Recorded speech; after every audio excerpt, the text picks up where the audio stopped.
problem is, where are the games? EA Sports. It's in the game.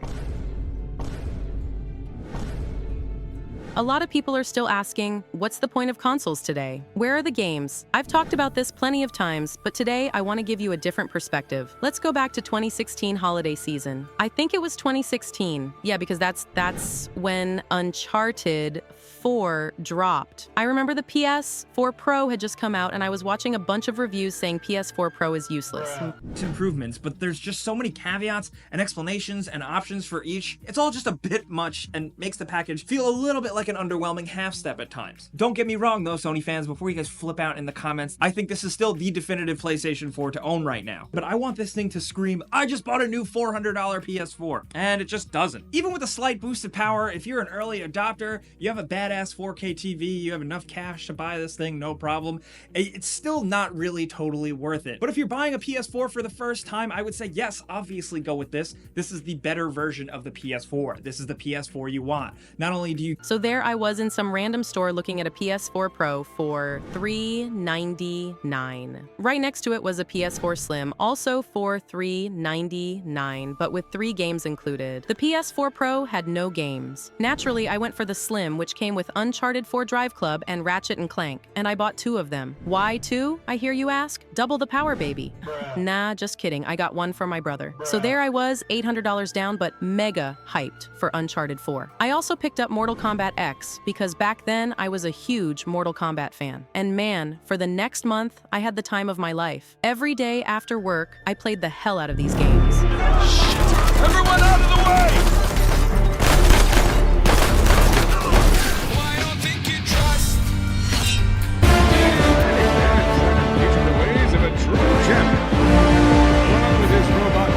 But by January 1st, I had basically 100%ed everything. And all I could think about was, why did I buy my brother a PlayStation 4? I could have gotten 7 more games for myself. Meanwhile, Xbox was riding high on the Game Pass model, giving players hundreds of games for like $10 a month. I was kinda jealous, to be honest. Get Banjo-Kazooie, get Banjo-Kazooie. You can get all of these and it's just $9.99 a month. What? It's weirdly challenging to convince people they can get over 100 games. Every game? You can get all of them. All right, Soul Calibur 2?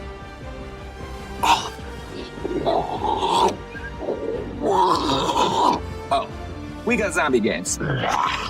Borderlands? All of them. So then we'll take everything?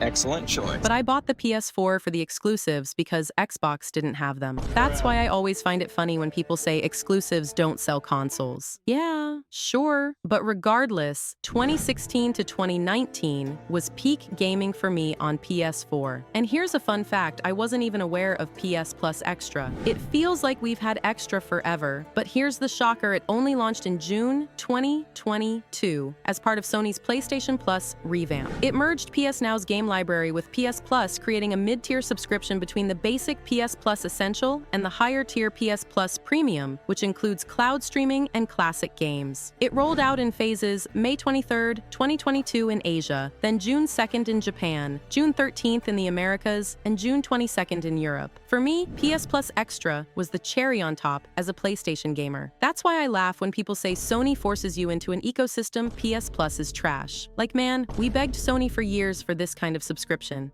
Remember the old days of gaming. You'd save up your allowance for months just to buy that one game everyone was talking about. And if you were a kid, it was practically a waiting game until your birthday or the holidays. Maybe you'd get lucky and snag 2 games a year. It felt like an absolute jackpot if your parents caved in for an extra one. Now everything has changed. You pick up a new console, pay a small monthly fee around 10 or 12 bucks, and suddenly you've got what feels like an entire library of games at your fingertips. Hundreds, sometimes even thousands, ready to download in a heartbeat. Isn't that wild to think about? It's like stepping into a dream for anyone who grew up in the 90s or early 2000s. Remember sitting on your bedroom floor swapping discs with your best friend, or even rummaging through that stack of cartridges? You'd stare at the same handful of games over and over, but now we're spoiled for choice. And honestly, it's a bit of a surreal moment for anyone who still remembers dropping hints to their parents for that next big release. So what does this shift mean for us? For one, it's a whole new level of freedom. You're no longer stuck replaying that one game for months. Although let's be honest, sometimes replaying was half the fun. Instead, you can explore countless genres, discover indie gems, binge the blockbusters, or dive into something totally unexpected. Who knows, you might stumble upon a title you never would have bought outright yet. It becomes your new favorite obsession. At the heart of it, this evolution in gaming is a dream come true for anyone who's ever held a controller. It's like the industry finally caught up with our childhood fantasies. Sure, we lose a bit of the thrill of unwrapping that one special game on Christmas morning, but now we gain an endless world to explore at any moment. And that in its own way is just as exciting.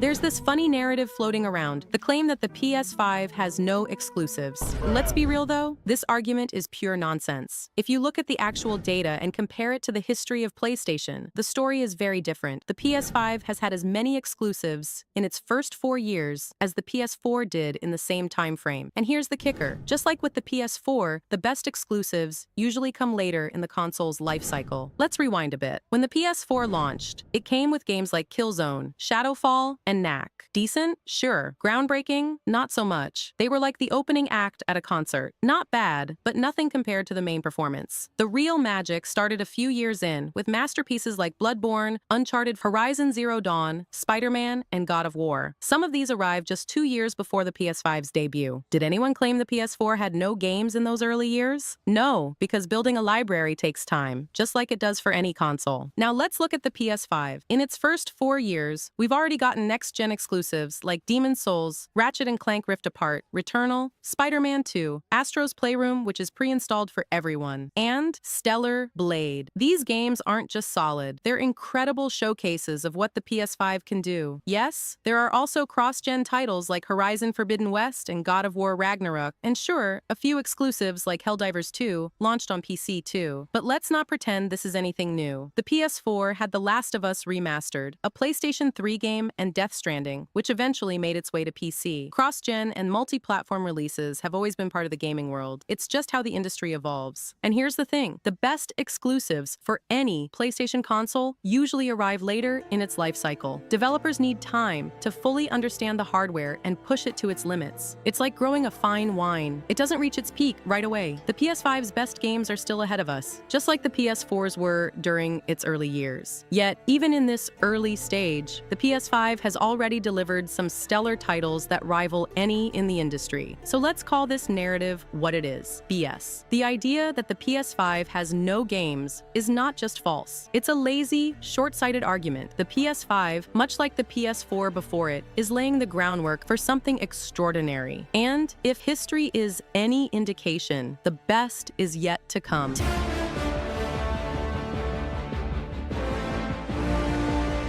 To me, asking what's the point of consoles in 2025 is almost a non-starter, because I could talk forever about why this year is an amazing time to own one. Think about it. You've got a massive selection of games, convenient subscription services, and hardware that keeps pushing the boundaries of what's possible. That alone is reason enough for me to stick with consoles. But I'm curious about your take. Do you still see the value in consoles in 2025? Maybe you love how they bring people together, or how you can easily jump from a major blockbuster game to a quirky indie title. Or perhaps you're just impressed by how far graphics and gameplay have come. Whatever your perspective, I'd love to hear it. Yeah, the PlayStation scam is a lot worse than I actually thought of. Bruh.